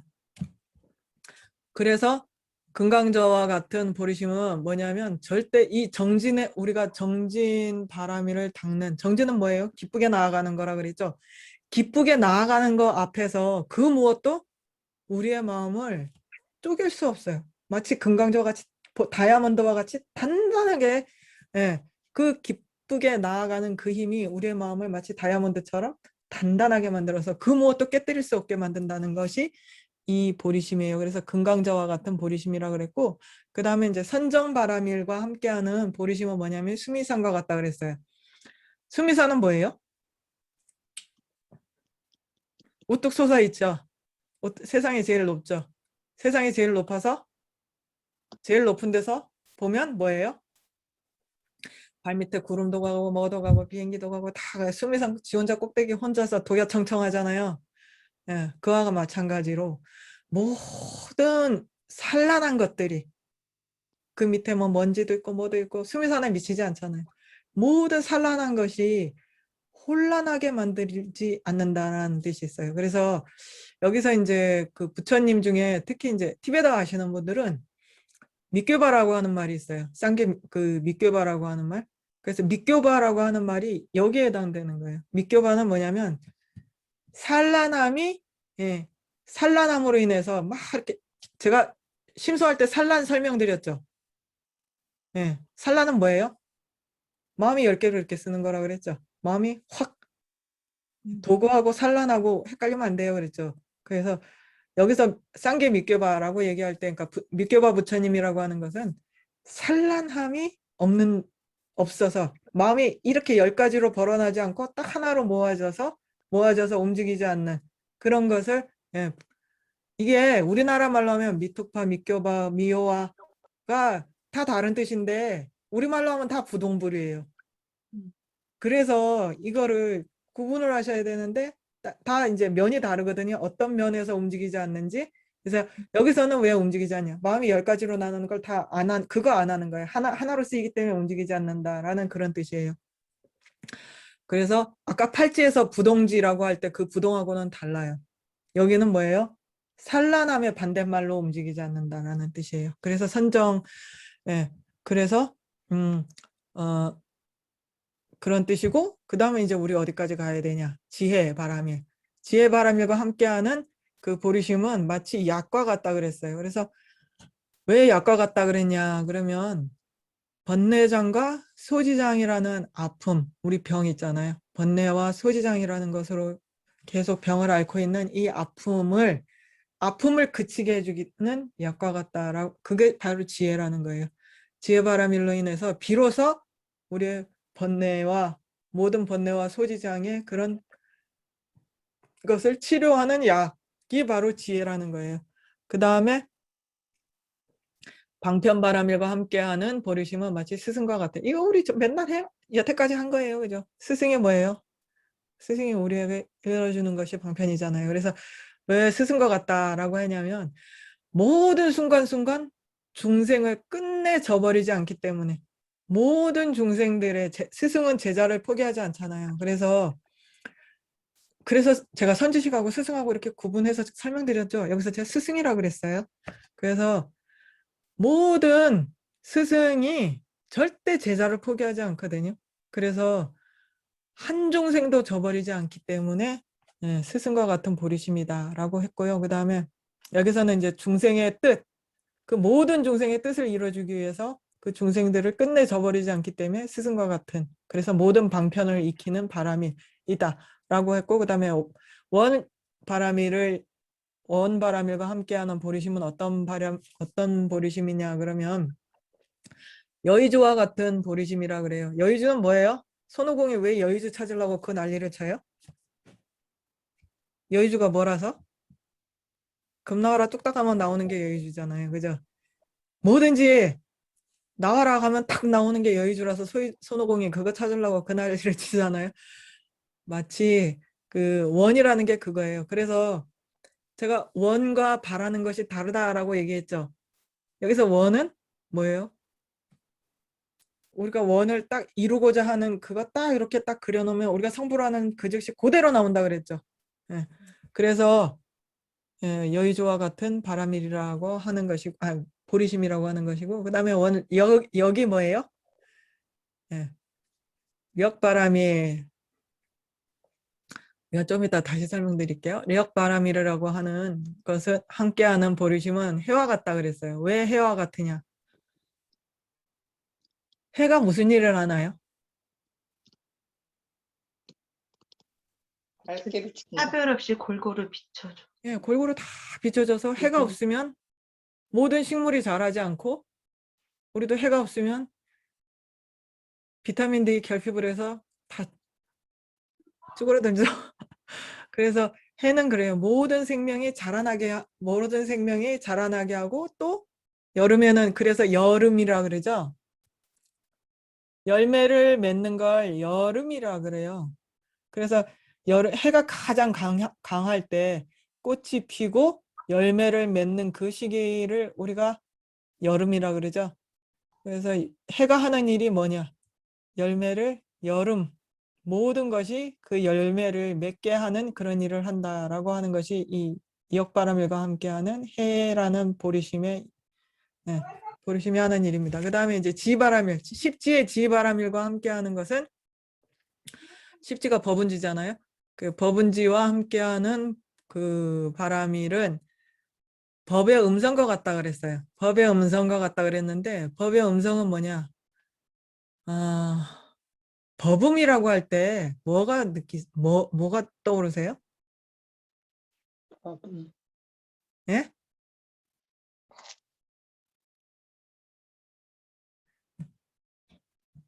이걸 뭐라고 설명드려야 돼? 법의 소리가 아니라 법음이에요.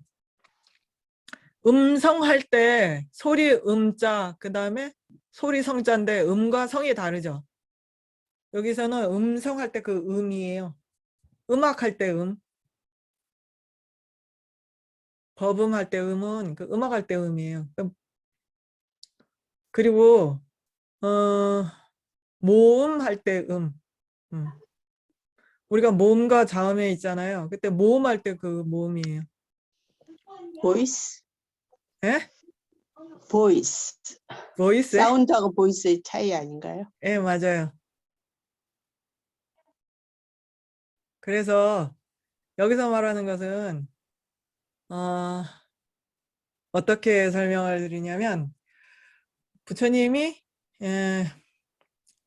모든 중생한테 원음으로 설하신다라고 할 때 그 원음이거든요. 그 각각 모든 중생이 개, 벌레, 그다음에 뭐 영어 하는 사람, 힌디 하는 사람, 그 에스파뇰 하는 사람 전부 부처님이 말씀하시면 언어에 걸림없이 다 똑같이 알아듣는다 그래서 원음으로 말하신다라고 해요. 음성으로 말한다 안 하고 원음으로 말한다 그래요. 모든 근본적인 소리로 말하신다라고 그러거든요. 그래서 모든 벌레도 알아듣고, 개도 알아듣고, 나도 알아듣고, 영어 하는 사람도 알아듣고, 스페인 사람도 알아듣고 다 동시에 알아듣는다 그러거든요. 각자 알아듣는 소리. 여기서 말하는 게 그걸 얘기를 합니다. 그래서 법은 것 같다라고 하는 것은, 이때의 보리심은 마치 법은과 같이 모든 제자가 다 각자 알아듣는 것처럼 제자가 바라는 대로 법을 설해 줄 수 있는 그런 보리심이라고 해서 법은과 같은 보리심이라고 얘기를 했습니다. 그래서 여기까지는 각 보살의 길에 해당되는 각각에 해당되는 보리심을 다 설명했고 이제 여기 나와 있는 보리심은 뭐냐? 여기 나와 있는 보리심은 요 팔찌부터예요. 예, 팔찌부터 십지까지에 해당하는 보리심에 특별히 더 이런 공덕이 더 있다라고 해서 설명을 드린 거예요. 그래서 팔찌 이상에서는 첫 번째 뭐냐? 신통과 함께하는 보리심은 마치 대왕과 같다 그랬어요. 대왕이 뭐예요? 왕도 아니고 대왕이에요. 우리나라 대왕, 세종대왕, 광개토대왕 어떤 느낌이 들어요? 대왕 그러면? 그냥 왕은 그렇게까지는 아닌데 대왕은 정말 모든 중생들의 그 바라는 걸, 그 국민들이 바라는 걸 다 해줄 수 있는 아주 큰 정말 힘에 있어서 최고치죠. 그래서 모든 중생이 바라는 걸 다 해줄 수 있다라고 해서 대왕과 같다 그랬어요. 그다음에 두 번째는 복덕과 지혜와 함께하는 보리심은 마치 창고와 같다 그랬어요. 왜냐? 복덕과 지혜를 다 쌓을 수 있는 차곡차곡 다 쌓아서 담아둘 수 있는 창고와 같은 보리심이라고 얘기를 했고 그다음에 이거는 뭐라고 써있냐면 보리분법과 함께하는 37 보리분법 있잖아요. 37 조도품이라고도 하고. 그래서 보리분법과 함께하는 보리심은 마치 큰 길과 같다 그랬어요. 큰 길 뭐예요? 대로. 대로 뭐예요? 사통팔달이잖아요. 어디든지 다 갈 수 있고 모든 길은 서울로 향한다 그러죠. 모든 성인이 이 길로 갔고 모든 성인이 이 길로 갔고 그래서 다 열애가 됐다라고 해서 예, 큰 길과 같다라고 했어요. 그 다음에 맨 마지막에 이제 진언과 같다라고 얘기했는데 제가 여기다 뭐라고 적었냐? 우리가 진언이라는 걸 사람들이 진언의 뜻을 잘 몰라요. 예, 진언의 뜻을 적어놨어요. 진언의 뜻이 뭐냐? 잘 보이나? 이렇게 해갖고 좀 크게 확대해서 보세요. 뭐라고 돼 있냐면 진언의 뜻은 총지라 그래요. 총지. 총지 다 가지고 잡고 있다. 싹 뭉뚱그려서 한 손에 딱 잡고 있는 걸 총지라 그래요. 그래서 진언이라고 하는 것은 그 부처님의 말씀의 모든 뜻 있잖아요. 말씀의 그 모든 의미를 다 뭉뚱그려 가지고 잊지 않게 요 안에다가 글자 안에다 다 실어 놓은 걸 진언이라 그래요. 그래서 그것만 하면 부처님의 모든 말씀을 다 기억할 수 있게 딱 하나 떠올리면 쫙 그 떠올릴 수 있게 한 그걸 진언이라 그래요. 그래서 우리가 진언을 할 때는 그냥 입만 이래 하면 손톱만 닳는다 그랬거든요. 입만 아프고 손톱만 닳지 도움이 안 된다. 그 진언에 담긴 뜻을 알아야 된다라고 하셨거든요. 그래서 제가 하나를 설명을 드리겠습니다. 여러분 참회 진언이 뭐죠? 참회 진언 다 모르세요? 백자주는 참회 진언 아니 우리 선수경에 있는 참회 진언. 모지 사바 옴 할바 모자 모자 사다야 사바하 사바야사부. 옴살바 모자 모지 사다야 사바하. 모자 모지 사바하. 사다야 사바. 사바 자, 옴은 뭐냐 그러면 옴은 부처님의 신구의를 얘기를 해요. 옴은 우리의 스승이신 지금 성불하신 우리의 가르침을 주시고 계시는 부처님의 우리의 대상이 되는 부처님의 신구의를 말해요. 그리고 사르바는 모든. 예. 모자는 이거는 우리가 잘못 음차한 거예요. 붓다예요. 모든 붓다. 그 다음에 보디. 모지가 보디예요. 서반 옴살바 모자 모지 사다야. 사다야가 빠졌어요. 사다야. 사다야는 사트와예요. 보디 사트와. 사트와가 뭐예요? 보살, 살타라 그러죠 우리는. 그래 서바하는 그와 같이 성취하여지이다 이런 뜻이에요. 자 해석을 다시 해볼까요? 부처님의 우리의 스승이신 부처님의 신구이가 모든 부처님과 모든 보살들과 그와 같이 이루어지다 이런 뜻이에요. 자 이게 이 진언을 하는데 모든 부처님과 보살들이 그와 같이 이루어지다라고 하는데 왜 이게 참회 진언이 되나요? 잘못했습니다 소리 아니잖아요. 이게 왜 참회 진언이 되나요? 아, 우리 여태까지 해탈장엄은 했는데 이건 이제 알아야 되는데. 단지 모든 부처님을 떠올리고 보살을 떠올리는 이것이 왜 참회 진언이 되는지 여러분들이 싹 담을 수 있으면 이 진언이 여러분한테 총지가 되는 거예요. 진언이 되는 거예요. 이 진언 안에 그걸 다 담을 수 있어야 돼요. 그분들과 하나가 되는 거니까 당연히 정화도 되고 참회도 되고 더 할 것도 없어지는. 그쵸. 우리가 귀심할 때 얘기했죠. 귀심할 때 모든 우리의 스승이신 부처님의 부처님의 공덕을 생각하고 부처님의 가르침을 생각하고 신구이를 부처님의 뜻을 생각을 하고 모든 부처님의 우리를 위해서 하시는 모든 일을 떠올리는 것, 그 다음에 보살들이 그걸 위해서 우리를 위해서 또 이 깨달음의 길을 가고 그들이 우리를 위해서 끊임없이 우리를 위해서 보살행을 하고 있는, 우리를 위해서 끊임없이 도와주고 있는, 손을 붙잡아주고 있는 그 고마움을 생각하는 것 자체가 진참회가 되는 거예요. 그걸 아는 것이 진참회가 되는 거예요. 아는 것만으로도 죄가 없어지는 거예요. 그래서 이게 참회 진언이 될 수 있는 거거든요. 근데 우리가 부처님이 누군지도 모르고 보살이 누군지도 모르면 이거 첫날 맨날 해봤자 그리고 바른 귀심을 일으키지 않는다면 우리가 참회 진언 백날 첫날 해봤자 손가락만 아파요. 입만 아프고. 그래서 그 뜻을 여태까지 한 귀심, 보리심, 우리가 지금 해탈정엄론 하면서 계속 부처님의 말씀, 스승님의 가르침을 다 이 진언을 하면서 떠올릴 수 있으면 이 진언이 여러분들의 죄를 없애주는 진짜 총지가 되는 거거든요. 자, 그렇게 총지까지 했습니다. 그래서 총지와 함께하는 총지와 그 다음에 여기 잘 보이나 모르겠네. 긍지라고 돼 있거든요. 긍지는 뭐냐면 요 보면 제가 그때 설명했나 모르겠다. 구지에서 뭐가 있냐면 구지에서 분별지를 4분별지를 성취한다 그랬는데 마지막 분별지가 뭐냐면 이 긍지예요. 긍지. 뭐냐면 내가 설하는 내가 설하는 이 모든 법이 모든 중생이 다 알아들을 수 있게 설한다. 법에 있어서 막힘이 없다. 그들이 원하는 듣고자 하는 법을 내가 다 설해 줄 수 있는 긍지를 얻는데 이때 이것이 4분별지가 구지보살한테 있지만 자격이 없다라고 설명한 거 기억하세요? 그거예요. 그래서 여기 긍지는 있거든요. 그래서 이 긍지와 함께하는 이 긍지와 함께하는 그 이 긍지와 함께하는 보리심은 어떤 거와 같으냐? 그러면 마치 솟아나는 샘물, 용천수. 용천수가 어떻게 나와요? 용천수 본 사람? 이거 사진 준비 안 아래에서 해줘도 물이 알죠? 솟아올라. 이렇게 솟아오르죠? 네, 모든 밑둥 위로. 물은 아래로 흐르죠? 네. 모든 물은 아래로 흘러요. 아니, 용천수는 위로 올라와요. 끊임없이 그것도 쉬지 않고. 그래서 이때까지와 다르게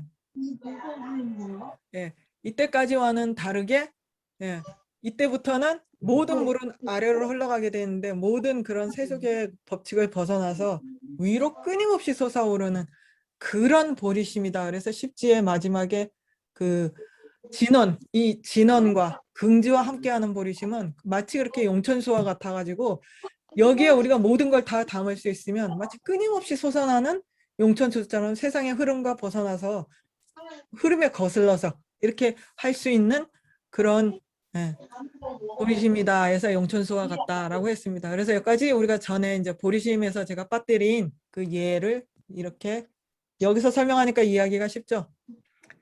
그래서 여기서 설명을 드렸고 이제 보리심까지 끝났네요. 그 다음 페이지 넘겨주세요.